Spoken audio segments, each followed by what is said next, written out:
Hey, what's up, everyone? Welcome to another episode of the Therapy Today podcast. Today, I am joined with Dr. Litam. She is a researcher exploring the interaction between Asian American populations, the culture, and the impacts on mental health. So I'm really privileged to have her join the podcast today. Dr. Litam, thank you so much for joining us today. Of course. Thank you for having me on. Talk to me a little bit about your research and kind of what your educational background and how you got interested in this entire field. Absolutely. So, I am primarily a professor in a clinical mental health counseling grad program. And like many professors, and sort of the way in which academia is founded and the expectations for professors, we do a lot of research.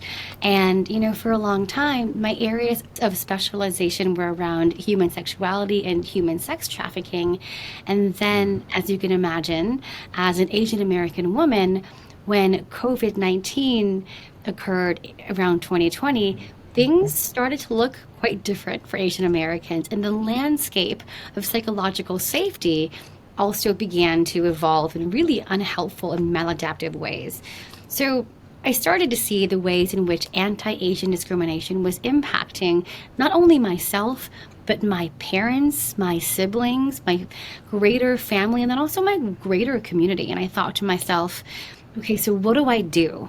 What do I do as a clinician, as an educator, as a researcher to support our community? And what I noticed, Isaiah, was that when I looked into Google Scholar and PsycInfo and all of the other research databases that we have, there was nothing out there around May of 2020 on how to support race-based stress and Asian American communities who are facing COVID-19 discrimination. So I thought to myself, okay, if no one is doing the work, then I need to do this work, because I think it's important for us to do the research and tell the stories about who we are as a disaggregated Asian Americans, so that other folks who aren't able to capture our culture's nuances attempt to do this in ways that miss who we are and how we experience the world. So that's how I got into research on understanding the mental health needs of Asian Americans and disaggregated Asian American communities. And that's how I am where we are today. Awesome. Thank you so much for giving us a little bit of intro into how you transitioned into that area of research. And I know one of the terms that you said, I just want to make sure everyone's on the same page, because you said disaggregated Asian Americans. What do you mean when you say that? That's such a good question.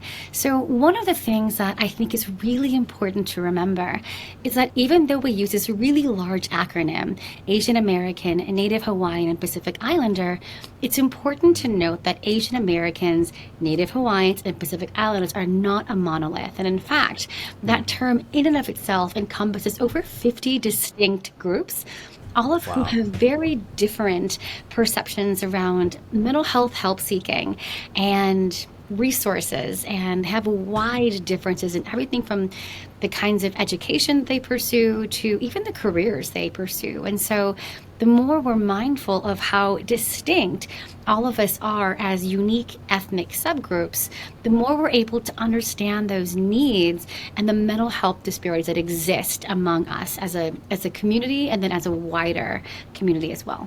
Awesome. Thank you so much for explaining that. And as you're talking about the different effects of mental health and the interaction with the cultural implications of different Asian American groups, one thing I wanted to talk about was something that I've been reading recently.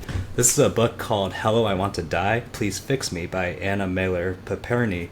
And she goes through a first-person narrative about her journey with suicide and depression. She dedicates a chapter to race and culture, and specifically with Asian American population. So I wanted to read this to you and get your sense of what you think of what she's saying and the statistics that she's talking about.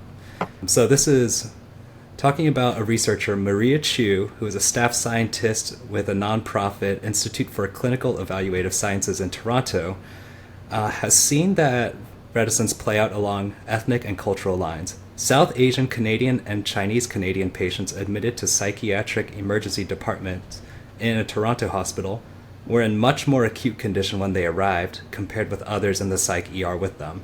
Her research revealed that Chinese patients were more likely to be admitted against their will, more likely to be acting aggressively, and more likely to have more than 3 symptoms of a serious illness. South Asian patients were also more likely to be showing signs of a severe mental illness compared to the general population. What do you make of that? I think that makes sense. And I am so grateful that you are bringing this really important conversation to light, because the fact of the matter is, as Asian Americans, we generally don't get a whole lot of experience in our families of origin to talk about our emotional well-being, our psychological health, and even to have these difficult dialogues around what it means to be healthy and how do we navigate thoughts of suicide when they arise. Now, what Dr. Chu has found in the research is absolutely correct. Compared to our white counterparts, Asian Americans are significantly less likely to pursue professional mental health help seeking. And even within Asian American groups, Filipino Americans are even the most likely to experience suffering and pain for a longer duration of time, and are less likely compared to all Asian American subgroups to pursue therapy and counseling. So because Asian Americans tend to avoid professional health help seeking and really have a lot of shame around that, what ends up happening is by the time we do pursue counseling or therapy, our symptoms have become so big and pervasive and chronic that we need a higher level of support and often inpatient services. And so what they're finding here makes a lot of sense to me. We don't ask for a lot of help often, and by the time we do, our symptoms have been left untreated for so long. That explanation makes a lot of sense. And one of the things that you mentioned as we were prepping for this interview was that Asian Americans have a lot of cultural messages that negatively impact how we seek mental help, if we do at all, and our well-being. So what are some examples of those messages, and how do they show up in Asian American lives? That's such a good question. You know, when I think about the ways in which our cultural messages impact our mental health, I think it's really important to go back and understand sort of what are those intergenerational cultural scripts that we have passed down and swallowed whole from our parents, from our elders, and even our ancestors. And what I tend to find, both anecdotally and through my research, is that there's a lot of overlap in the kinds of expectations and messages that we as Asian Americans tend to carry with us. So just reflect to yourself if any of these sound familiar. Messages like, I have to work twice as hard to get half as far.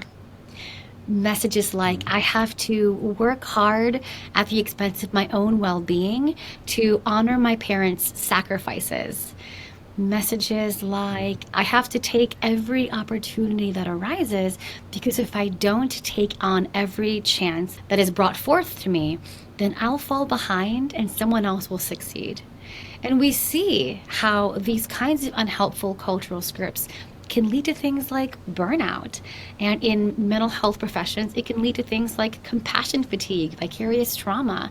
We end up taking much bigger caseloads than we have available, because we think, if I don't do these things, I'm going to bring shame onto my parents, I'm going to be a failure, or I'm going to fall behind. Yeah, thank you for giving some of those examples. And definitely, I'm sure some of those resonate with me, and I'm sure for anyone watching who comes from a similar kind of background, they've heard, whether explicitly or implicitly, some of those messages. And you did also mention that you have a book coming out here in December of 2024 that actually talks about some of these issues. So tell us a little bit about the book, and then how do we move towards better wellness and changing some of those cultural scripts that you talk about? Thank you for asking that question. And I am so excited to share the forthcoming publication of my book. It is being published by Oxford University Press in December of 2024. And it's called Patterns That Remain, A Guide to Healing for Asian Children of Immigrants. It contextualizes the unique forms of discrimination and oppression that Asian American diaspora have faced through time immemorial in the land we now call the U.S. And what it does is it also contextualizes the ways in which some of these unhelpful cultural scripts impact our ability to achieve secure relationships with our partners, achieve security as parents who are also raising children, and also to navigate workplaces with perspectives of joy and abundance, and also flexible boundaries. So it gives folks sort of the language to talk about diasporic healing and then some strategies for overcoming and unlearning these cultural scripts. And based on the research that you've done and some of the stories that you've heard, what have you found for Asian Americans who have been able to change some of those messages for themselves and move towards greater healing? So, the first thing that I tend to find is that folks have a willingness and an emotional, psychological readiness to dive into these really heavy discussions. I think that it forces folks to be mindful of the discomfort that arises when the cultural scripts we're carrying and embodying aren't working for us. And we realize they're linked to messages that we have learned from our parents. And despite our parents' best interests, sometimes they teach us things and we internalize messages that worked when we're operating from survival mindsets, but that don't always allow us to live our lives in places of joy and abundance. And so, cultivating compassion for our parents for doing the best they could with what they have, and then giving ourselves permission to want more for ourselves. For many of us, myself included, who are immigrants to this country, so I was born in the Philippines and I moved here when I was about 2.5 years old. My parents sacrificed a tremendous amount to come to this country. They left their families, they left their cousins, their siblings, they left their language, they left the community to give my siblings and I a greater opportunity for success, which means my dad, like many physicians, had to essentially complete his training all over again. Even though he was already a doctor in the Philippines, he had to recomplete his fellowship and his residency. And this is a story that many folks who are immigrants have also shared. Now, growing up, that means that I was raised in a household where my father's sacrifice and my mother's sacrifice were so salient, so present. So growing up, I really pushed myself to do the things that I thought they wanted me to do, to achieve in all of the things that they hoped for me to be successful in. And I pretty quickly began to realize, okay, this is not working for me. How do I recognize that my parents are incredible and cultivate compassion for the messages they taught me, while also giving myself permission to realize it's okay to set boundaries, it's okay to protect my time, and it's okay to say no to things, which for many of us who have collectivistic mindsets, that can elicit a lot of discomfort. Yeah, so you're talking about being able to still honor those sacrifices and the work they've done on your behalf without it turning into a shameful and guilt-filled response. Exactly. For immigrants, the focus is not on cultivating psychological well-being and having these discussions around emotional wellness. It's about survival. And for a lot of our immigrant parents, they just didn't have the emotional resources and the time to be able to reflect on their experiences and the psychological stress they're carrying. So then they didn't have the literacy to help us to do that. And so we are now privileged with the ability to begin doing some of that work because of our parents' sacrifices. So cultivating compassion and awareness and then giving ourselves permission to do more for ourselves is one of the best ways to begin unlearning those cultural scripts and moving from places of scarcity to places of abundance and joy. As you listen to these stories of different Asian Americans and gather data around this topic that, like you said, has been under-researched, what do you feel like are the biggest mental health challenges facing Asian Americans today? That is such a juicy question, and this could be an hour-long conversation, but for the sake of time and for our listeners, I will touch on a couple. The first one that I tend to see is this really tricky balance between living in and honoring a collectivistic mindset, but also being forced to navigate a world that's inherently grounded in capitalism and individuality and individualistic frameworks. So we get to these places in our life where we think, okay, how am I going to make the right or the best choice for me? How am I going to move forward with this decision in a way that's going to honor the values that I carry and the ancestry that I hold, but also that fits, that's congruent in this individualistic society. So I will sometimes have clients who are of Asian descent, often children of immigrants who are partnered with a white individual, and they want to move in together. And they think, okay, well, how do I do this? I want to live with my partner because I love them and I see a future with them. But I know that my parents won't appreciate this because we're not yet married. And with this comes the expectation of sort of honoring your parents' wishes, but also doing what you want and doing what feels most congruent for your relationship. And so I often will see this sort of challenge in navigating this bicultural identity. The other piece that I tend to find in Asian children of immigrants is this insecure attachment style. So for those of us in partnerships, I tend to find that a lot of us who, exist as Asian American immigrant children, we often vacillate between anxious attachment styles, avoidant attachment styles, and sometimes even disorganized attachment styles. And these are typically linked to family of origin experiences, unresolved, fragmented parts of who we have learned to become since childhood. And when left unaddressed, they tend to carry with us into adulthood and lead to some mental health concerns like anxiety, for instance, and other kinds of depressive symptoms. And so those are two things that I tend to find across the Asian American diaspora. Awesome. Thank you so much for sharing that. And I know, like you said, it's a huge topic, so just boiling it down to two major concerns has got to be difficult.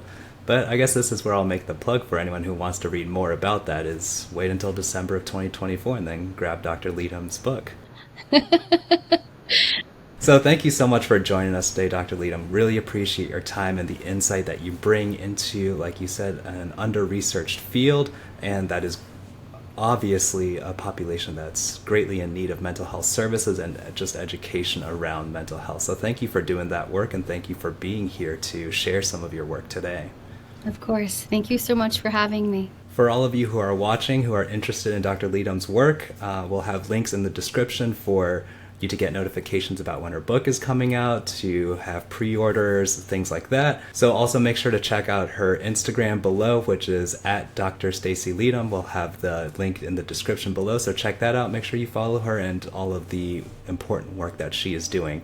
As usual, please make sure you like and subscribe. Stay up to date with all of our content that we're putting out, including great interviews and great insights like what we have today. And I'll see you all next time.